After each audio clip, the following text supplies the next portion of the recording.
Bienvenidos a un nuevo podcast de Panchonomist.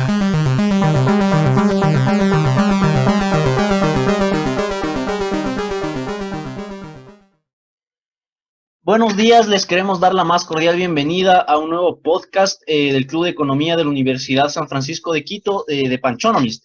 Agradecemos la presencia de Pedro Romero por aceptar y venir a conversar con nosotros de un tema de vital importancia, que es lo que son los incentivos en la participación política. Muchas gracias y bienvenido, Pedro. Muchísimas gracias, jóvenes. También contamos con la presencia de Diego Bernsueta y Alejandro Túquerres, quienes son estudiantes de Economía de la USFQ, y Alfredo Zúñiga, que es mi persona, que también curso la misma carrera. Pero bueno, vamos un poquito hablando del contexto. Considerando que en estos momentos tenemos una crisis de partidos políticos, una crisis de institucionalidad, y instituciones destrozadas y un vago Estado de Derecho, lo que nos dice que tenemos una democracia que está agonizando. Los jóvenes no quieren participar en política, 9 de cada 10 jóvenes no creen y sienten un rechazo profundo hacia los partidos políticos porque no creen tener los suficientes incentivos para participar en política. Y dado todo este contexto, si consideramos que así como en la economía los individuos responden a incentivos, un ciudadano también lo hace en democracia. Y es importante para tener una participación activa. Y dado estos incentivos, existen dos principales que los consideramos y que han sido fuente de debate y de conversatorio a lo largo de la historia, que es la libertad y la igualdad. Y por tanto te preguntamos, Pedro, ¿qué necesita un ciudadano para tener más incentivos de participar en política? ¿Libertad o igualdad? Buenos días nuevamente, muchísimas gracias por la invitación.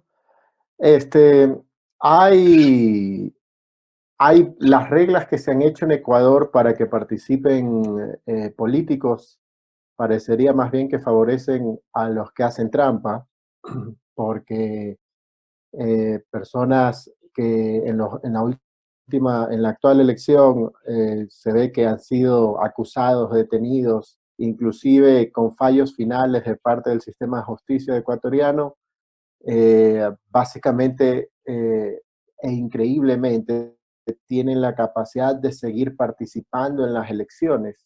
Y, y es casi como que la Corte tiene que pasar por varios procesos, más de uno, hasta que finalmente a esta persona o a las personas que se les encuentra culpables de actos graves como de corrupción se les quite los derechos políticos. Entonces, yo creo que ese es un punto importante que más bien funciona como un mecanismo en que hace que probablemente gente honesta no quiera participar, ¿no? Entonces allí es como un mecanismo de que aleja, ¿no? Aleja o ahuyenta a las personas honestas, mejor calificadas que quisieran participar porque ven que efectivamente eso no sería algo en lo que ellos quisieran formar parte de. Entonces a mí me parece que el problema principal de por qué no participan mejores personas en Ecuador, en el sistema político, viene por el lado también de que hay barreras, efectivamente, es decir, hay menos libertad, pero estas reglas que existen favorecen a los deshonestos y entonces ahuyentan a las personas que deberían o que deberíamos todos estar apuntando a que participen más en política.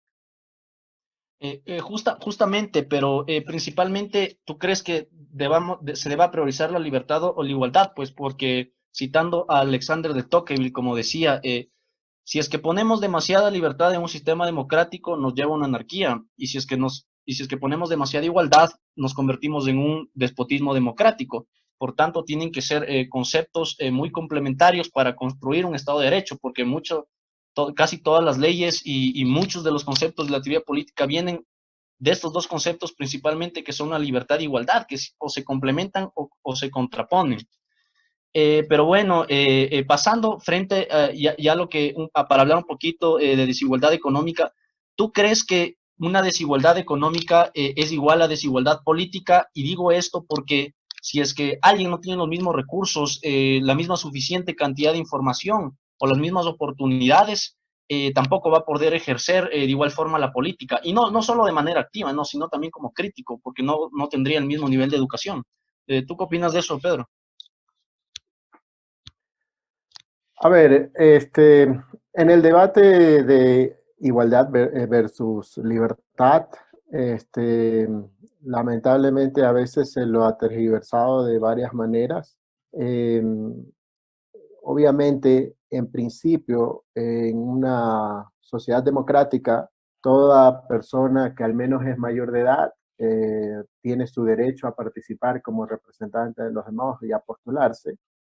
Y en realidad, al menos esa idea, yo creo que no se contrapone a la idea de libertad que el mismo Tocqueville propone, porque la desigualdad que se puede contraponer a la libertad, obviamente tiene que ver con temas que van más allá de los simples derechos, por decirlo así, o de los derechos, y que tienen que ver con la probablemente, o si es que por igualar a las personas en su nivel de ingreso, en su ingreso material, se desincentiva la producción y el crecimiento, entonces en ese caso lo que va a suceder es que van a haber más personas iguales, pero la pobreza promedio de esa sociedad va a bajar.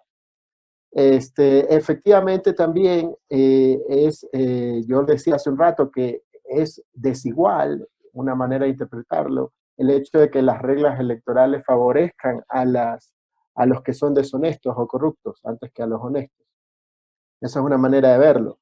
Entonces, digamos que hay dos dimensiones de la igualdad que son importantes y que hay una que es la igualdad política, que creo que en toda sociedad libre es importante y que debemos todos apuntar a que todos debemos tener igualdad de esos ante el sistema político, ¿no?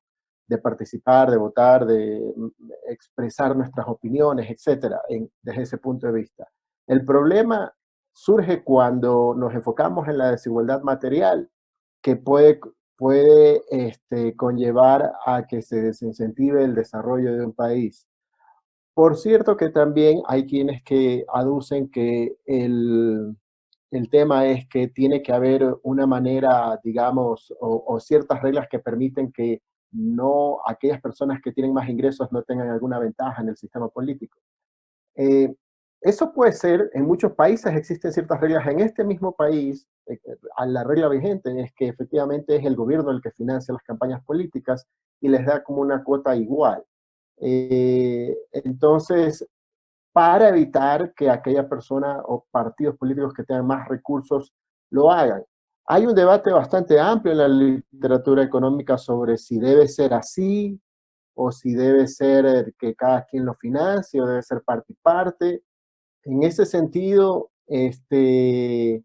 ahí podríamos decir que lo que ha pasado o uno de los problemas más serios, más allá de lo que se pueda gastar o no en una campaña, es lo que yo decía hace un rato, es a quién en primera instancia se le permite o se lo incentiva a participar. Y, y yo pienso que la parte política ahí es importante y la que a veces no nos damos cuenta mucho porque es que se le permita a personas que ya están acusadas participar. Eso creo que es un deterrente súper grave.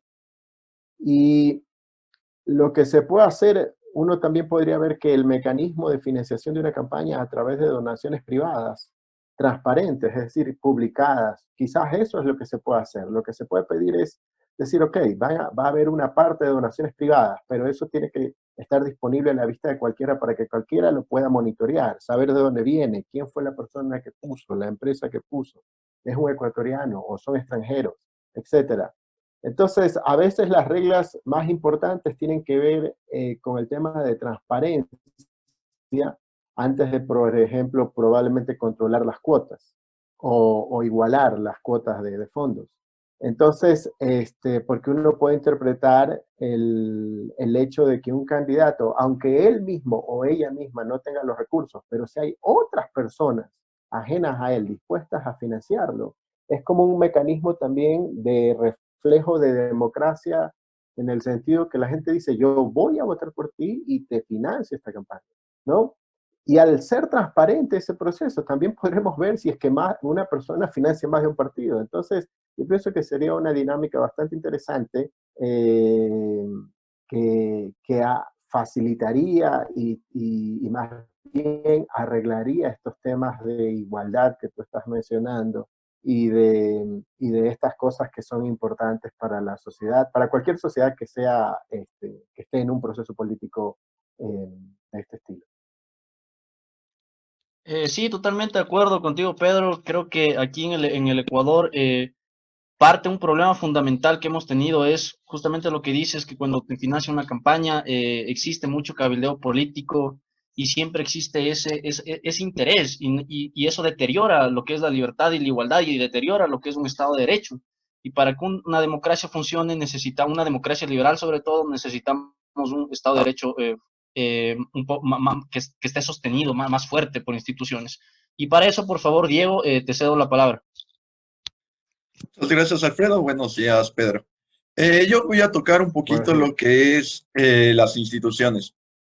Hemos visto durante este tiempo, los últimos gobiernos, una crisis de institucionalidad. Hay muchas funciones y organismos del Estado que tienen sus funciones escritas dentro de la Constitución. Sin embargo, en la práctica no las cumplen de manera correcta o es un poco difícil distinguir quién hace qué. Como bien sabemos, las instituciones son reglas de organismos que nos permiten llevar a cabo una convivencia armónica. Pero en el país hemos visto que no sabemos quién hace qué exactamente. Entonces, mi pregunta aquí es, ¿qué deberíamos hacer para mejorar esta crisis de institucionalidad que vive el país? Esa es una excelente pregunta. Ese es uno de los problemas más fundamentales de todas las sociedades, no solo de Ecuador. Hay unas que lo han resuelto mucho mejor, nosotros todavía no. Y a veces hay bastante confusión desde la misma ciudadanía, en el sentido de pensar de que, por ejemplo, está bien de que el presidente tenga un montón de poderes, algo que se acentuó durante Correa.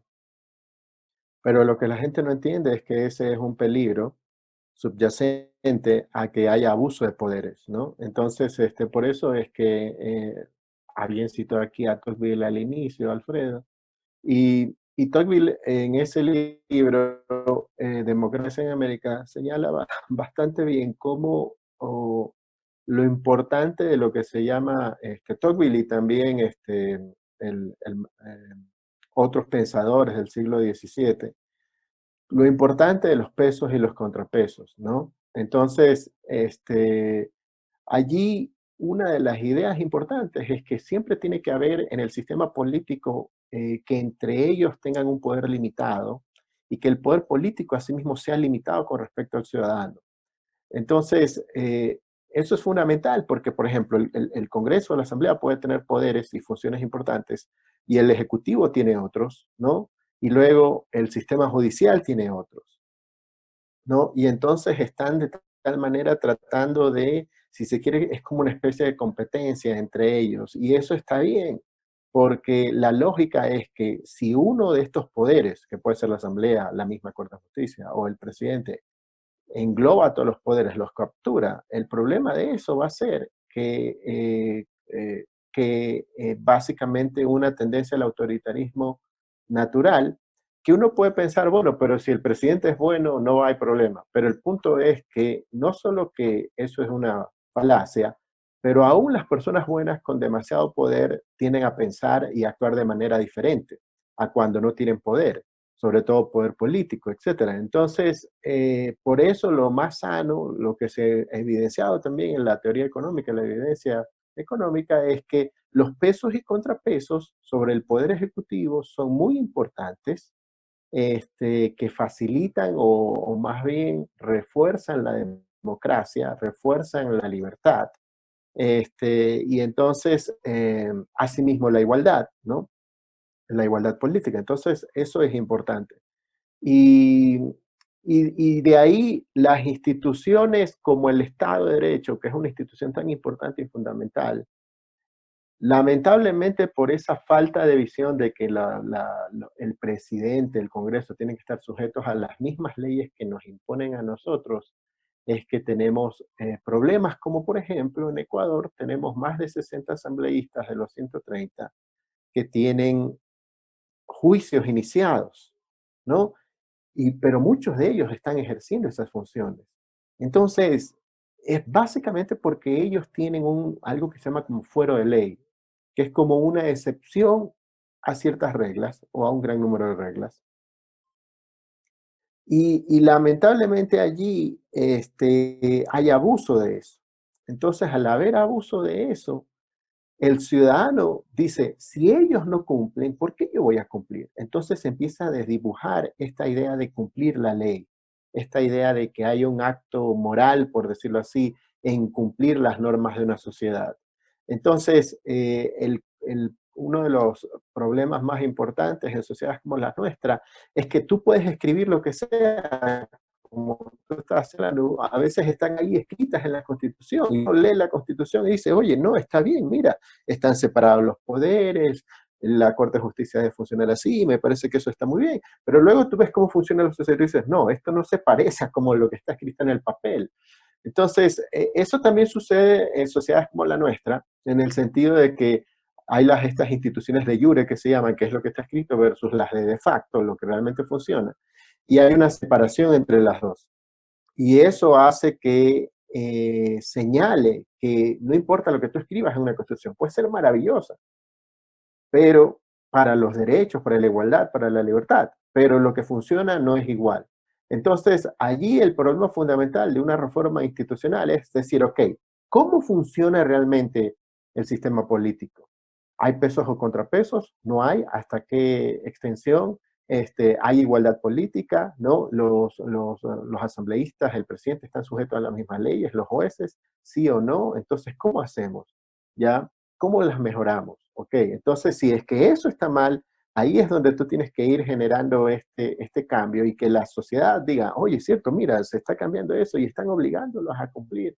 Entonces, allí hay entonces algo que puede afectar positivamente a la sociedad y tú dices, ah, ya, bueno, yo como ciudadano, miren, los están persiguiendo, los están penalizando. Entonces, ahora, o sea, sientes que la ley funciona y tienes más incentivos a cumplirla. Entonces, allí esa institución de Estado de Derecho funciona de esa manera y, y ahí es donde la Corte de Justicia, que tiene que efectivamente velar por los derechos de todos y asegurarse de que gobernantes como gobernados las cumplan, deben cumplir un rol importante.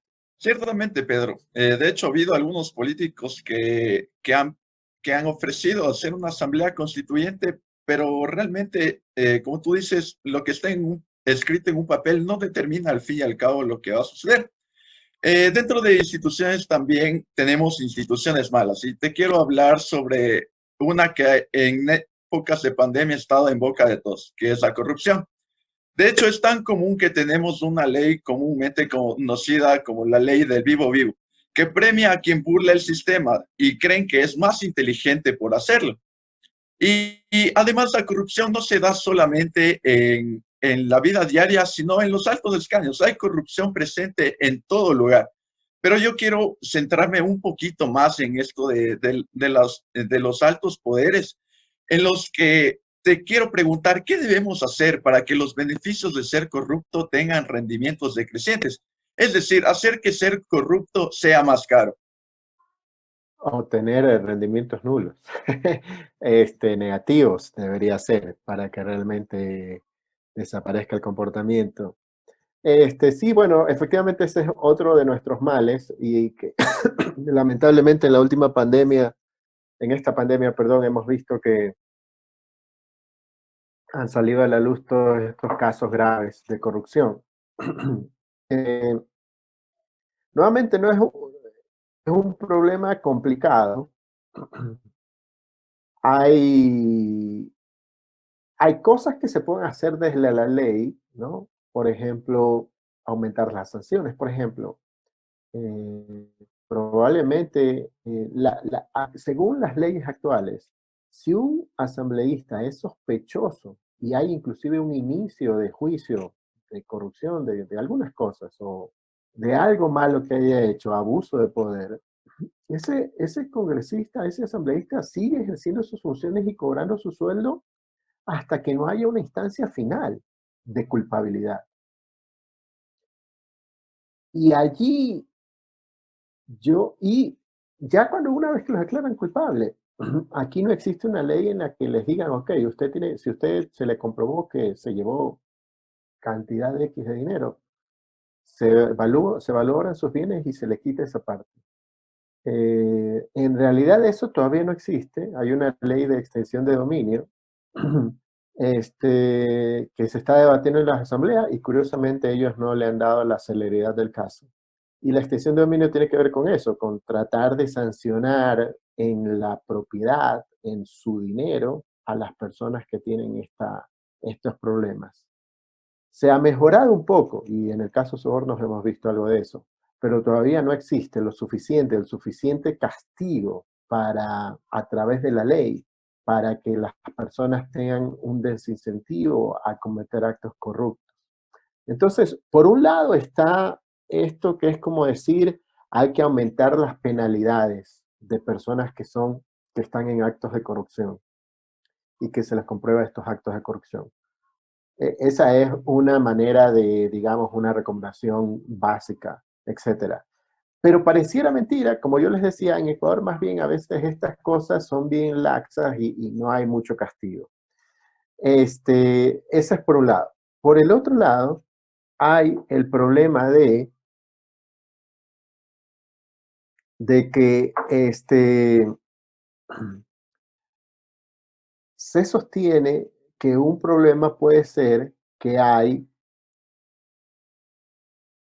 las personas que van a trabajar al sector público, desde el presidente, etcétera, probablemente para el trabajo que van a manejar, donde van a manejar, acordémonos que el presupuesto del Ecuador está por los 30.000 millones, ¿no?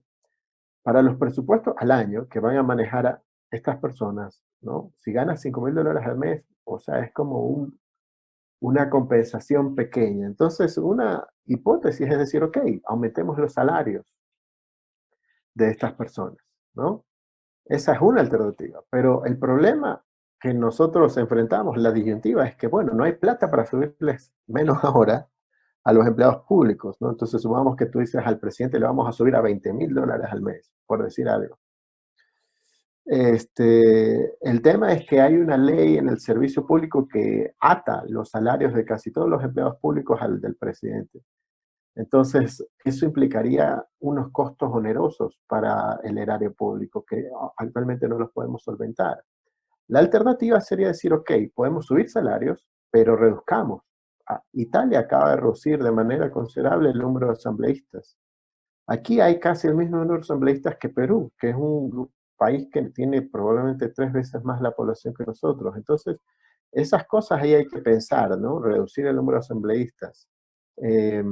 Unir o fusionar las gobernaciones y las prefecturas. Básicamente hacen lo mismo. Y reducir probablemente mucho desperdicio del sector estatal se va por los GATS, por los municipios o juntas parroquiales. Hemos visto que la corrupción también se va por allí, entonces tratar de reducir ese tipo de cosas. Esa es una alternativa, ¿no? Y la otra alternativa es combinar eso con decir, ok, cuando una persona va de presidente o de asambleísta, tienen que asumir que van a servir a su sociedad, no van a enriquecerse. Si se quiere enriquecer, vaya al sector privado, ¿ok? No se meta al sector político. Entonces, eso, por ejemplo, esto que les acabo de decir, es una práctica común en bastantes países desarrollados. A lo que me refiero es que en países como Inglaterra, como Estados Unidos, como Francia, los presidentes ganan bien, ¿no? La verdad no sé cuánto, pero conozco un poco más de, por ejemplo, un presidente del Banco Central de Estados Unidos que puede estar ganando $300.000 al año, que la verdad, nuevamente, para el poder que va a tener esa persona probablemente no sea mucho. Pero luego de cumplir porque típicamente duran 7 años estos cargos, luego de cumplir esos periodos, estas personas son llamadas por empresas multinacionales y les dicen, mira, ven para que estés en el directorio de esta empresa y le pagan millones, pues. ¿no? Entonces luego esa persona, una vez que deja ese trabajo del sector público, por dar una charla, por una hora te puedes cobrar $25,000. Entonces, esas personas, una vez que salen al sector privado, son como premiadas por su experiencia en el sector público, ¿no? Entonces, esos mecanismos hacen falta aquí en el Ecuador, pero para eso necesitas que el sector privado sea más fuerte y más competitivo que el sector, y que tenga más recursos, de hecho, que el sector estatal. Entonces, lo cual a veces aquí eso no sucede. Entonces, eso me parece a mí que son ideas que podrían servir para mejorar, ¿no? Obviamente que la Corte de Justicia sea más independiente, que sancione a los que tiene que sancionar sin miedo, que los jueces sean más independientes en términos de su salario, que no dependa del político de turno, porque ese es un problema, ¿no? Si mi salario como juez depende, o mi trabajo, es decir, mi posición, mi cargo como juez, depende del político que está de turno, y yo tengo que hacerle un juicio a ese político, o sea, yo probablemente no voy a tener incentivo en sancionar. Por eso es que en muchos países se esfuerzan porque los jueces tengan bastante independencia. Entonces, eso también hace falta en nuestro país. Ciertamente, Pedro. Yo también creo que ya no basta con que el nombre del corrupto y el de su familia quede manchado. Es necesario que hayan consecuencias mucho más allá del honor para que ser corrupto sea difícil y además sea un acto repudiado por la sociedad. Pasamos contigo, Alejandro. Gracias, Diego, y gracias, Pedro, por tu presencia aquí. Yo quiero hablar de un tema que se nos viene y son las elecciones presidenciales del próximo año. Eh, si el Ecuador necesita un cambio, creo que esta sería una oportunidad de oro para lograrlo. Sin embargo, hay un tema de fondo que es mucho más interesante de acuerdo a estas elecciones y es el número de candidatos que va a participar. Desde el 2013 se ha notado un incremento sustancial en el número de candidaturas. En 2013 fueron 1.400 más o menos. En el 2017 aumentó a 1.800 y este año se prevén que sean alrededor de 2.500 candidaturas. Esto en parte porque se permite mucha participación por parte de diferentes movimientos y organizaciones políticas, tanto a nivel nacional como las de nivel provincial, que igual pueden lanzar sus candidatos a la Asamblea Nacional. A pesar de que muchas de estas asociaciones políticas tienen cosas en común, inclusive tienen bastantes relaciones entre sus líderes, no ha habido alianzas efectivas o concretas que podamos visualizar. Esto se ve que en la actualidad están confirmadas alrededor de cuatro alianzas que son únicamente para presidencia y vicepresidencia de la República, dejando de un lado lo que sería la Asamblea Nacional, que a posteriori podría generar un problema de gobernabilidad. Entonces, a pesar de esto, ha habido muchos intentos por parte de los políticos de generar estas alianzas, pero han sido rechazadas o simplemente no han logrado funcionar. Entonces, ¿tú cómo explicarías esta fragmentación? ¿Cuál sería el incentivo que tienen las personas para incursionar en la política por su propia cuenta? Ok, sí, esa es una excelente pregunta. De lo que yo entiendo, el tema es que el sistema electoral del Ecuador está diseñado de tal manera, nuevamente, no solo como yo decía al inicio, para premiar a los deshonestos, pero, o incentivar a que los deshonestos sean los que participen en política y desincentivar a los honestos. Pero también se ha generado de tal manera que favorece a las minorías, pero eso en principio quizás no está mal. Tú dices, bueno, para evitar que la mayoría aplaste, entre comillas, a una minoría en la asamblea o etcétera, hay que proteger a las minorías, ya hay mecanismos para eso. Pero eso se ha llevado al extremo aquí en Ecuador. Al extremo, a tal punto que una o dos personas que tengan, por ejemplo, un partido que tenga dos curules en la asamblea, de repente puede hacer una unión o una combinación con otros partidos pequeños o unirse a una mayoría y empieza a ganar un poder de apalancamiento enorme, ¿ok? Entonces, es como que estas minorías o estas personas que tienen un solo cargo en el Consejo Provincial o en el Consejo Municipal o en la Asamblea, empiezan a tener un poder muy grande Y entonces por eso es que hay muchas personas a corte individual que saben que a lo mejor de su partido van a ganar una o dos personas, pero con eso les da bastante lo que se dice aquí en Ecuador, el muñequeo político. Entonces empiezan a meterse allí y por eso es que tienen ese tipo de incentivos. Otra manera de verlo, que algunos han mencionado, aunque no estoy tan seguro de eso, porque si son tantos candidatos, eventualmente eso se diluye, pero algunos dicen lo que pasa es que como el Estado da plata o financia ciertas actividades, entonces eventualmente, o sea, tú dices, bueno, eso eventualmente es una renta, entonces yo, aunque no gane, igual voy a obtener algo de dinero. No estoy tan seguro, pero podría ser. Y el otro tema es este de que efectivamente hay tanta fragmentación que hace que esos pequeños grupos, ¿no? Signifiquen a veces mucho para un partido. Y entonces es como que buscan hacer esas alianzas en oscuridades o a la claridad de todos, pero porque para dejarlo claro, en política per se, el que partidos, inclusive enemigos, se alíen no es malo, ¿no? A lo que me refiero es, o sea, por ejemplo, si hay una buena ley que se está promoviendo y, digamos, para hablar de un país ajeno al nuestro, está el partido de la derecha y el partido de la izquierda en Estados Unidos o Francia y se unen y la promueven, eso es bueno. Entonces, ok, los dos partidos se dieron cuenta de que esto es un problema vital de la sociedad y no lo hicieron de una manera partidista. El que haya negociación política, inclusive dentro de la Asamblea, transparente al ojo de todos, probablemente tampoco sea equivocado. Es de hecho una condición de la democracia moderna que los partidos negocien públicamente, ¿no?